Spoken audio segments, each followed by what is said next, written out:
Johnny మాస్టర్పై తన assistant పెట్టిన లైంగిక వేధింపుల కేసు ఇంకా నడుస్తూనే ఉంది. ఈ కేసులో జానీ మాస్టర్ బెయిల్పై రిలీజ్ అయ్యారు. అయితే జానీ తిరిగి వచ్చిన తర్వాత వర్క్ లైఫ్ ఎలా ఉంటుందని అంతా ఉత్కంఠగా ఎదురుచూశారు. ఎందుకంటే తన అసిస్టెంట్ కొరియోగ్రాఫరే ఆయనపై కేసు పెట్టడంతో జానీకి ఆఫర్లు వస్తాయా అని అందరూ అనుకున్నారు. కానీ జైలు నుంచి వచ్చిన తర్వాత జానీ మాస్టర్ మళ్లీ బిజీ అవుతారు అని ఎవ్వరూ ఊహించలేదు.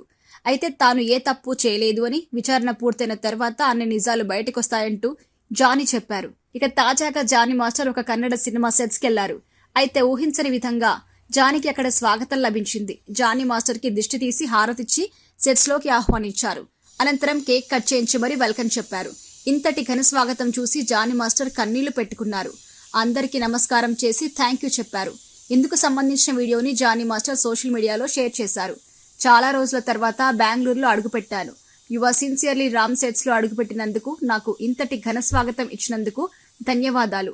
నన్ను ఇంతగా సపోర్ట్ చేసి నాకు అవకాశం ఇచ్చిన ఈ మూవీ టీం ప్రతి ఒక్కరికి రుణపడి ఉంటాను అంటూ జానీ మాస్టర్ పోస్ట్ చేశారు.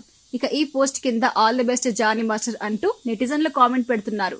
ఇలాగే మీరు మళ్ళీ బిజీ అవ్వాలి, మీ నేషనల్ అవార్డు మీకు రావాలి అంటూ ఫ్యాన్స్ కోరుకుంటున్నారు. ఇక మరొక వైపు జానీ మాస్టర్ పై కేసు పెట్టిన లేడీ కొరియోగ్రాఫర్ శ్రేష్ఠి వర్మ ఇటీవల ఒక ఇంటర్వ్యూ కూడా ఇచ్చింది. కేసు పెట్టిన తర్వాత తొలిసారి ఆమె ఇలా బహిరంగంగా మాట్లాడింది. తనకు అన్యాయం జరిగిందని, దానిపై ఎదురు నిలిచి ఒక యుద్ధం చేస్తున్నట్టుగా శ్రేష్ఠి చెప్పుకొచ్చింది. తాను బాధితురాలి కాదని యోధురాలిని అంటూ శ్రేష్ఠి పేర్కొంది. అయితే ఆమె ముందే ఎందుకు కేసు పెట్టలేదని, జానీ మాస్టర్ కెరియర్ నాశనం చేయడానికి ఇలా చేసిందంటూ ఆరోపణ కూడా వచ్చింది. వీటిపై కూడా ధీటుగా బదులిచ్చింది శ్రేష్ఠి.